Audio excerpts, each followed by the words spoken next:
Ito si Xiaomi Mi 10T na 2020 release ata siya, no? Ay, no? Kita nyo ba yan? 144 FPS yan, no? Grabe. So, start game tayo. At naka-medium graphics quality lang tayo. Pero frame rate natin naka-extreme. Para matest talaga natin, pambasagan talaga, no? So, okay na yan. So, yan yung graphics niya sa Spark 84. Naka-extreme and naka-smooth tayo sa graphics quality. So, let's go! Wow! Grabe! 120. So, di ko lang kukita nyo yung FPS natin, pero yun, no? Kung makikita nyo, 113 FPS to 117 FPS. Pero yung mismo Start 84 is 120 FPS yung max niya. So, yan. So, ang max niya is 120 FPS sa Mi 10T. Yan. Sa Mi 10T, ang max niya is 120 FPS. Grabe. Boy, bumaba siya ng 90 FPS dun, ha? Bumaba siya ng 89. Grabe, nakita niyo ba? Bumaba siya ng 89. Ayun, no?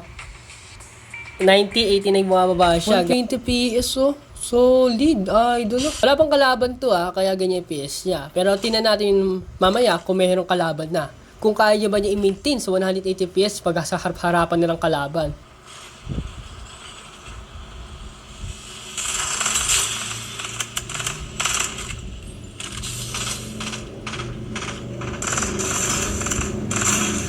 O, naka-down tayo.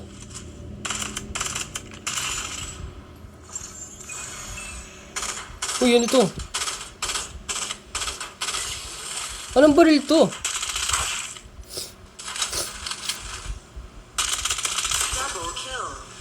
Grabe. Hindi, baguhan talaga ako dito sa Sprite 84. O, meron pa full step. May kalaban pa.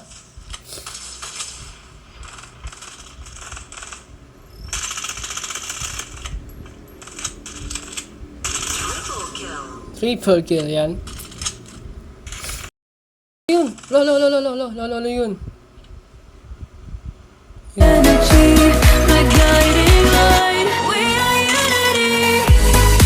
Kasalo sa COD.